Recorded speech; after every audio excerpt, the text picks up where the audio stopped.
long form video on 60 seconds with the Buddha.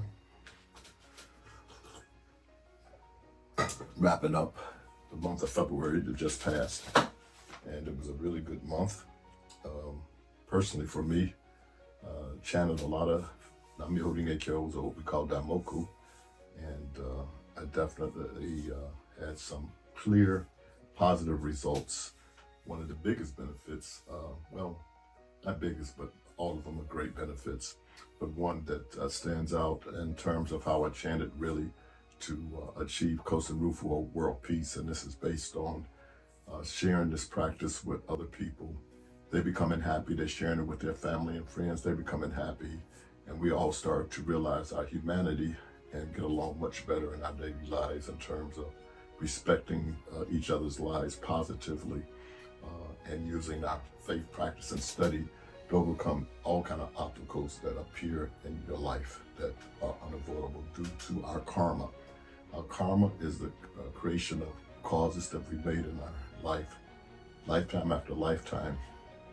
And what I find so phenomenal, especially about the relationships that I have with the people that's in my environment everywhere, in my condominium here, all the people I have known over the last 70 years, almost 70 years, with a birthday coming up this month, that we have this bond. We have this, to me, a eternal bond that will never ever be broken. And I come to realize this through this wisdom I've gained through this practice of Buddhism.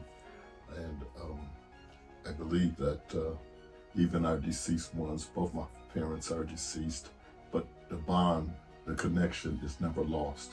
It was kind of part of my story of how I even got into Eastern philosophy, and then finally hearing about Nam-myoho-renge-kyo and practicing Buddhism within the Soka Gakkai. That when I was a kid, my father died at a very young age. I was 6, I believe, and he was only 32. And so I just never felt that we were disconnected, even though he was not physically there. My dad still existed, at least in my heart. And I would want to always keep this bond with him. I never wanted that bond to be broken, or it was like, that's my dad, so we're still connected. And so that's kind of how I lived my life, being brought up as a Catholic. But I also enjoyed Eastern philosophy in terms of how it made more sense and resonated with me. So that's how I was able to really, when I heard about chanting Nam-myoho-renge-kyo, it was very easy for me to embrace it and consider it, giving it a strong try. And it's been 40 plus years, over half my life, that I have been chanting Nam-myoho-renge-kyo for my happiness. And the happiness comes from being able to endure all things. But let me back to relationships again. Everyone in our environment, you think about it, it's like over 7 billion people in the world. So why do we collectively have these people in our environment? And sometimes over the course of our lives, that certainly has changed, where, we don't maybe have this close relationships with people that we had in our previous, like grade school or anything, yet there was a bond there. And of course, when people pass away, that bond, again, I don't believe it's entirely broken. I just believe that it's a connection to our souls, to our hearts, or to our spirits, or whatever you want to call it, that will never be broken. And this helps me deal with the realities of the 4 sufferings that Buddhism approaches, and that's birth, old age, sickness, and death. These are the things that cause suffering, but it doesn't necessarily have to cause suffering with the reality of these sufferings.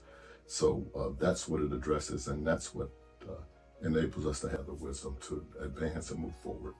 So I just wanted to briefly bring these things up in the long form content of 60 seconds with a Buddha. So a few more 60 seconds. Maybe I'll call it 5 minutes with the Buddha going forward. Well, what do you think? I'd be happy to know how you feel about this and what you think of it. And leave your comments in the box below. I'd love to hear from you. Thank you so much for watching this far. If you haven't subscribed, please do. Buddha and derived.